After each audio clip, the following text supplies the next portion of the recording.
Hebreus 11, verso 32.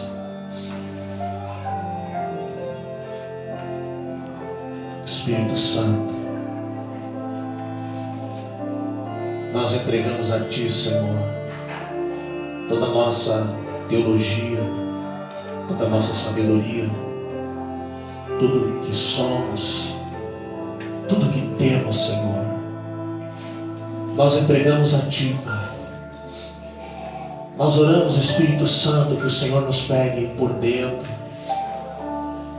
que a Tua palavra ela entre em nosso coração e que o nosso coração seja uma terra fértil, Senhor. Abre os nossos ouvidos para entender, Senhor. Abre nosso entendimento para compreender. Sopra sobre nós, Senhor, o entendimento. Ministra sobre cada um de nós, Pai. Fala conosco, Espírito Santo. Fala conosco, Pai. Em nome de Jesus. Em nome de Jesus. Amém. Hebreus 11, verso 32. E que mais direi?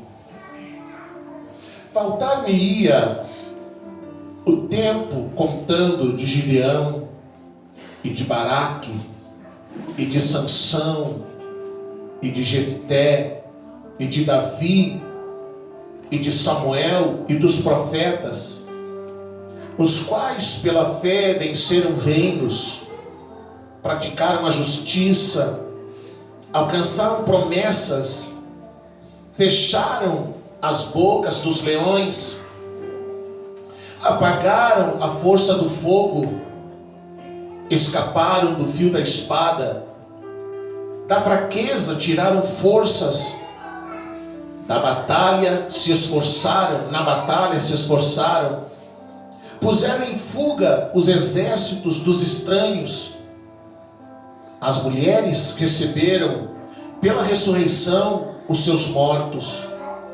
Uns foram torturados, não aceitando o seu livramento para alcançarem uma melhor ressurreição.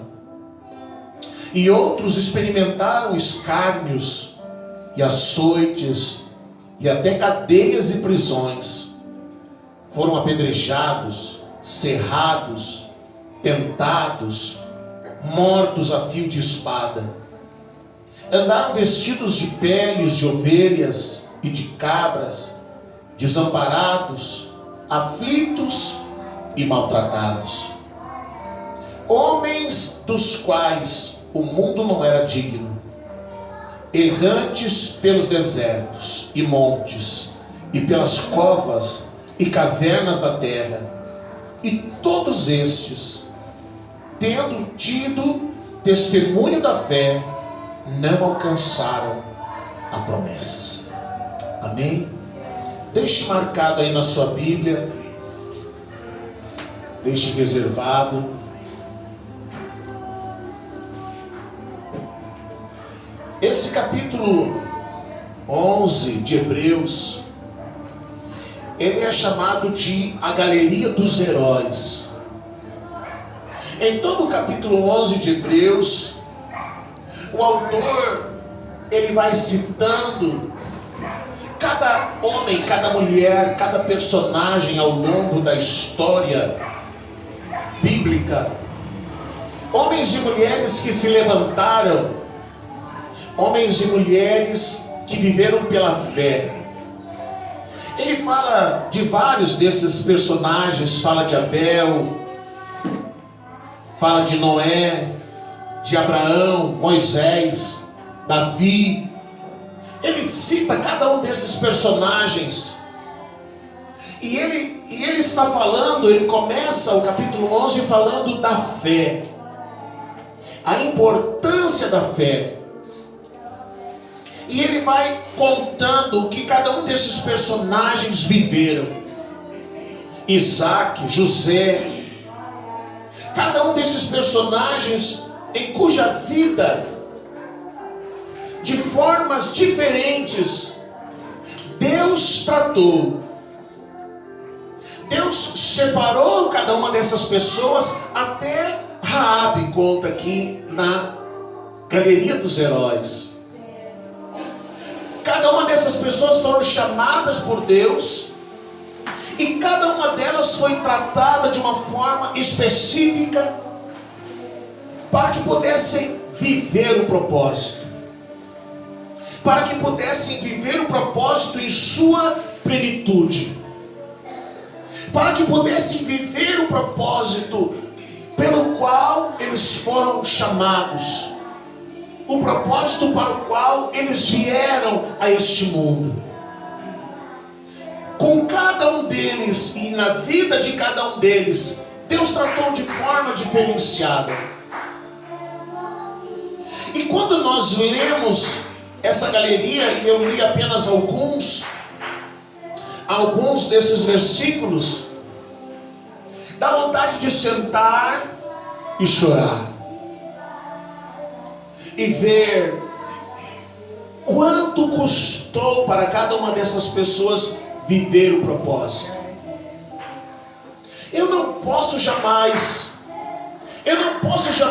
dizer que o sofrimento, as aflições, que nós devemos evitar o sofrimento e as aflições, porque na vida desses homens, o fogo de Deus, o fogo pelo qual eles tiveram que passar, foi a forma de Deus forjar na vida de cada uma dessas pessoas a sua vontade.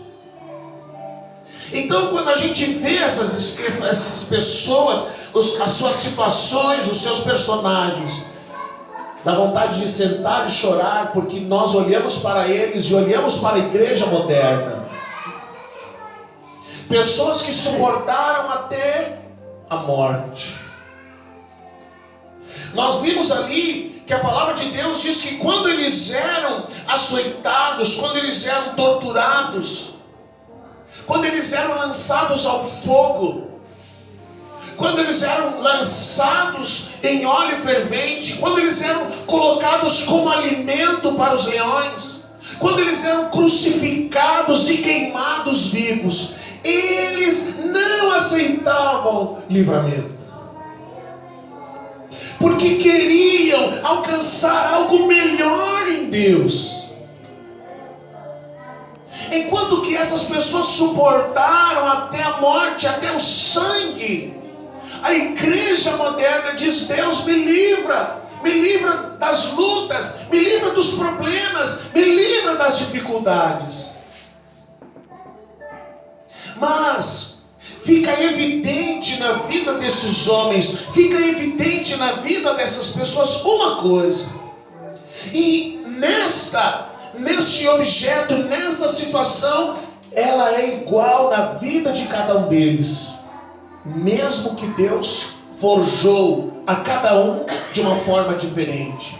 Uma coisa só é igual em todos: eles souberam suportar a pressão das situações que viveram.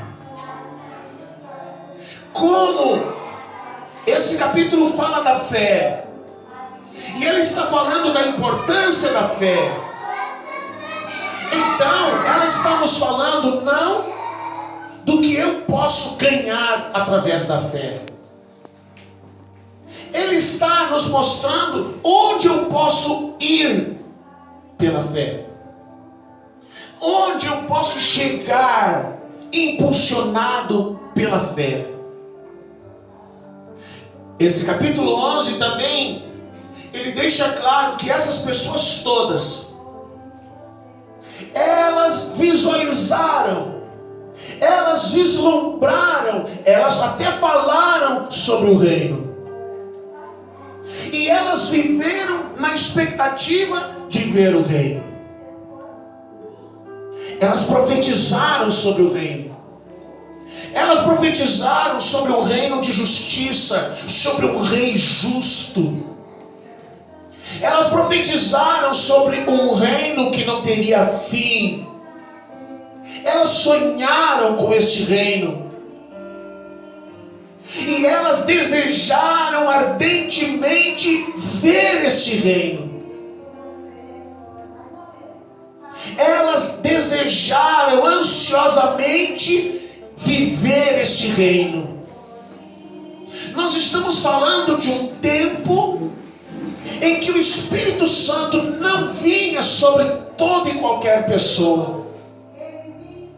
Nós estamos falando de um tempo em que poucas pessoas privilegiadas puderam usufruir do Espírito Santo. Mas elas esperaram, e elas oraram, e elas clamaram, porque elas sabiam que alguma coisa numa era, num tempo que viria, em um tempo que iria chegar, todos poderiam ter o Espírito Santo. Todos poderiam viver um reino de justiça. Todos poderiam experimentar uma plenitude de Deus. Todos poderiam ter acesso a grandes revelações. Todos poderiam ter acesso ao sobrenatural. Eles esperaram por isso, eles ansiaram por isso e não viram. Por isso que no verso 39 diz: e eles não alcançaram a promessa. Então por isso eu disse, dá vontade de chorar. Porque a igreja desse tempo, ela tem a oportunidade de viver o que esses homens, que essas mulheres, que esses heróis da fé sonharam em ver. Eles queriam ver Jesus e nós estamos vendo Jesus. Eles queriam ver o Espírito Santo derramado e nós podemos ver e ter e receber o Espírito Santo em nossa vida. Eles queriam ver um tempo em que qualquer pessoa que desejasse poderia receber as profundas, as grandes, as tremendas revelações de Deus. E nós estamos vivendo isso. E nós temos à nossa disposição o sobrenatural. Nós temos à nossa disposição toda a graça e toda a misericórdia de Deus, porque nós não precisamos suportar até o sangue, até a morte. Nós somos livres para adorar o Senhor. Nós somos livres para andar na sua presença. Nós somos livres para viver nele. Mas diferente desses personagens, dos heróis da fé, poucos estão dispostos a suportar a pressão para viver o propósito.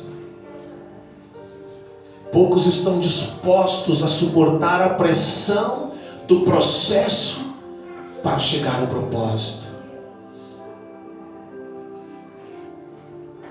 E a palavra de Deus, ela deixa muito clara que esses homens e essas mulheres viveram situações extremas.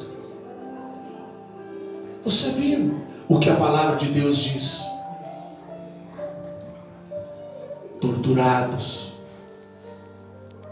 abandonados, encarcerados, vivendo em cavernas, fugindo,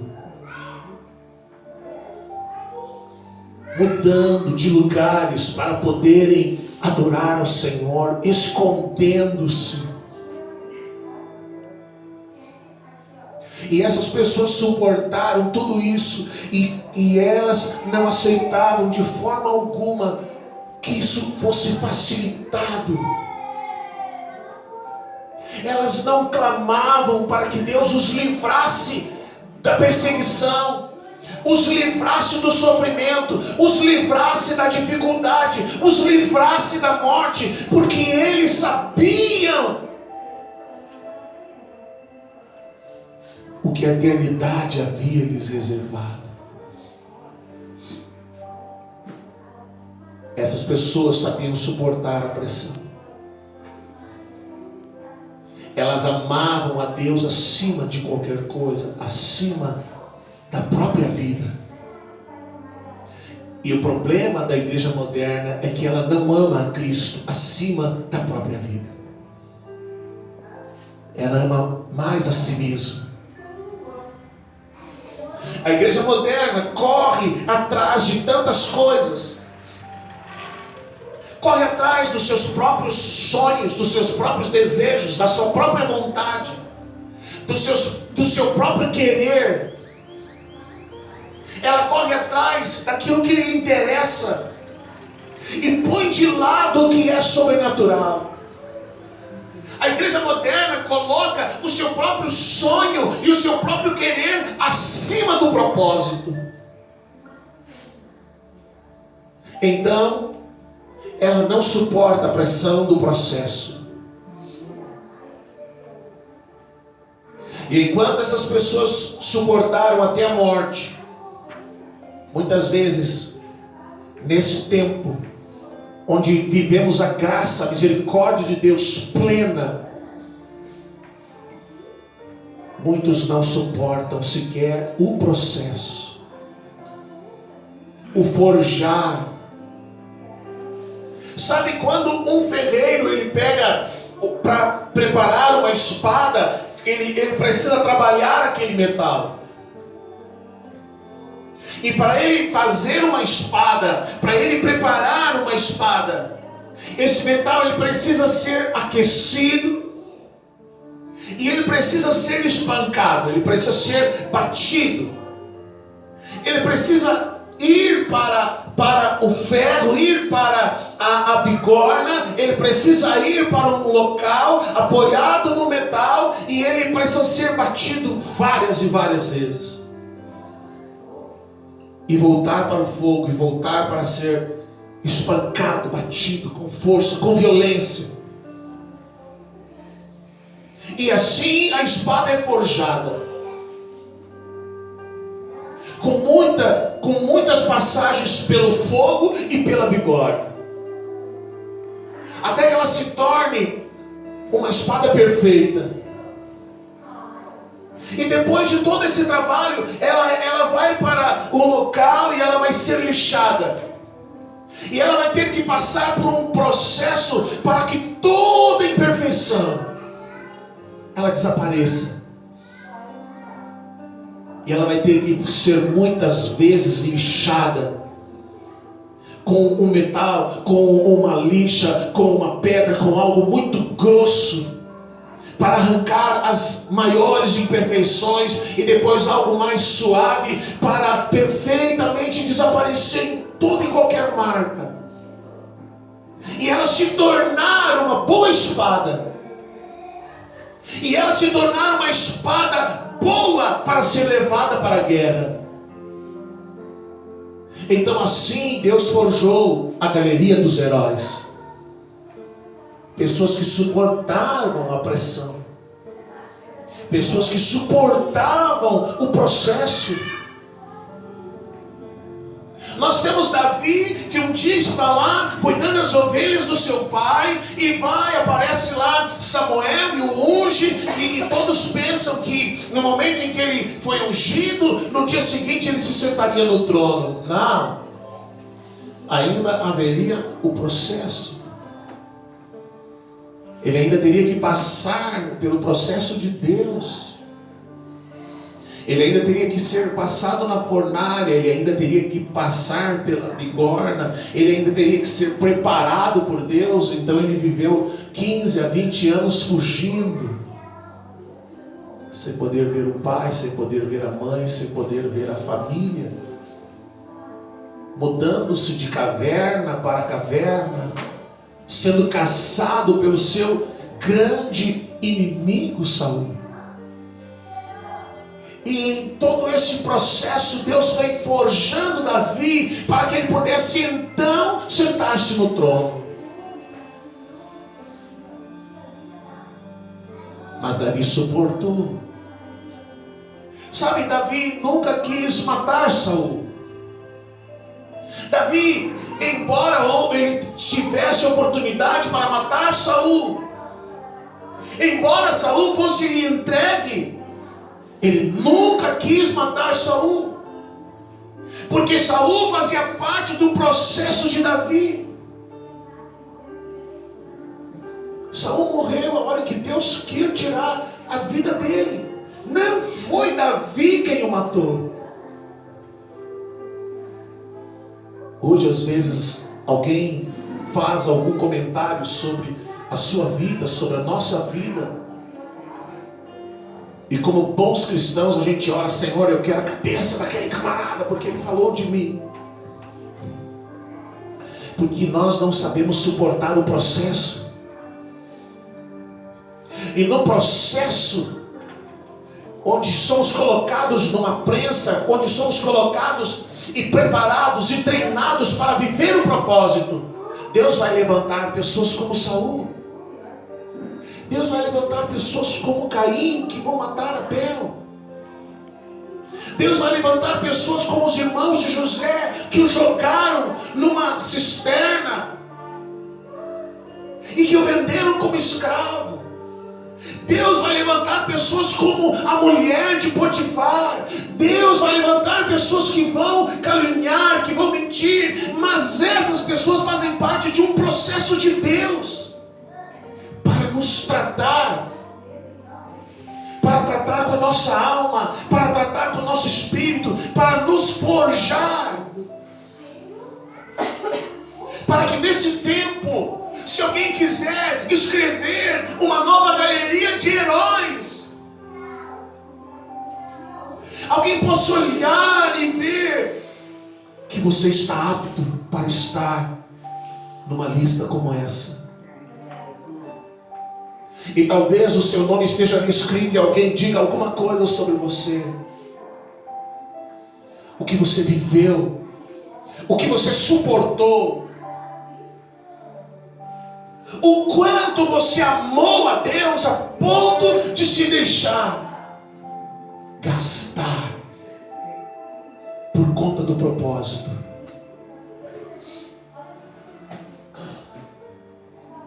Nós vemos a história desses homens, dessas pessoas, e nos admiramos com o que vemos, com o que lemos. Mas eles não fugiram da pressão. Eles olharam a morte nos olhos, entraram no campo de batalha e não recuaram.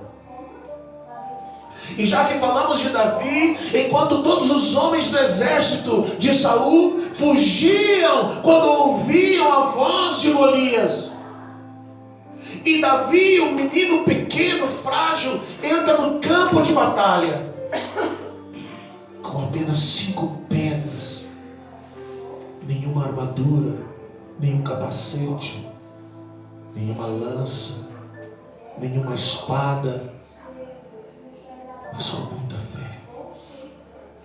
Porque a fé sinaliza onde nós podemos ir. A fé não existe para me dar um carro, para me dar coisas.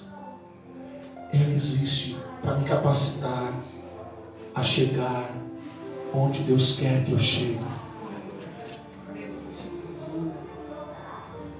Então Davi vai para o campo de batalha. Um imenso silêncio naquele vale. E quando, depois de Golias dizer algumas bobagens para Davi, aí você vê que quando Golias começa a se mover, Davi não pensa 2 vezes. Põe a mão no alforje e pega uma única pedra. E ele corre em direção a Golias. Quantos de nós na hora da luta queremos fugir, queremos correr, não queremos suportar, achamos que é pesado, achamos que é duro,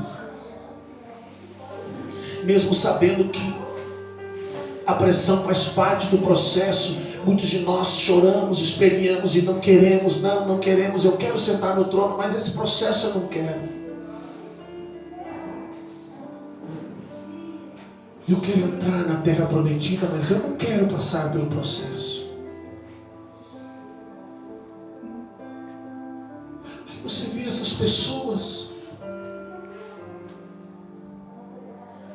realmente dá vontade de sentar e chorar. E o que você precisa se responder nessa noite: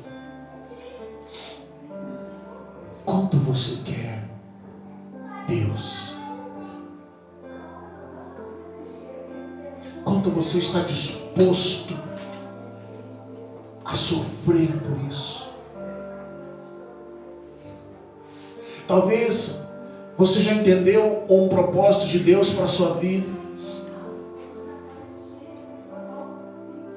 Que pressões você está disposto a enfrentar para chegar ao propósito? Mas pastor, faz muitos anos que Deus me falou algo. Faz muitos anos. Salomão, Abraão esperou 90 anos. Esperando o propósito. 90 anos sendo preparado, forjado. José esperou 20 anos sendo treinado, forjado. Não desistiu, não parou. Não pediu para que Deus aliviasse a pressão. Você não vê José dizendo: Deus me livra.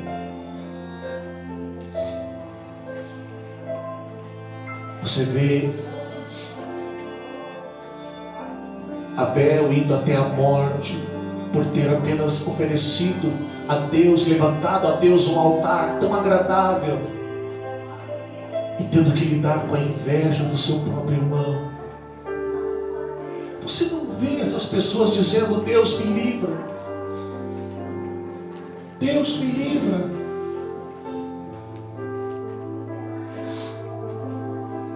Existe um propósito de Deus para a sua vida, mas você precisa responder: eu vou suportar a pressão, eu vou aguentar, eu vou me lançar diante dele, me sujeitar à sua vontade. Você vê Jesus no Getsêmani. A agonia de Jesus foi tão grande. O seu suor se tornou em sangue. Ele podia ter dito: eu não quero. Mas ele diz: Pai, seja feita a tua vontade. E ele mesmo disse: é necessário que eu sofra.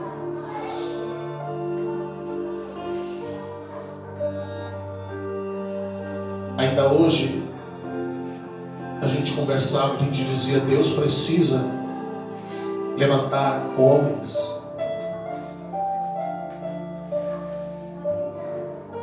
pessoas capazes de poderem viver o propósito.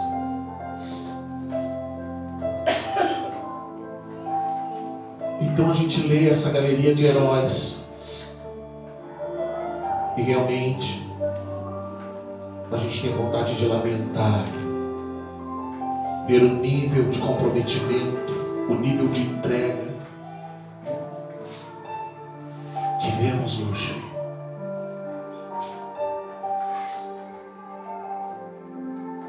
Você está disposto a viver o propósito? Você está disposto a suportar a pressão? Ou você vai jogar a toalha e vai desistir? Vai parar no meio do caminho? Sabe, só existe uma maneira de você suportar a pressão. É em Cristo, é por Cristo, é pela fé. Não é por você ser corajoso, não. É por você saber que há um propósito e que você está correndo em direção a esse propósito. E que não existe situação na face da terra que possa te impedir de viver esse propósito. Amém? Vamos orar? Feche os seus olhos.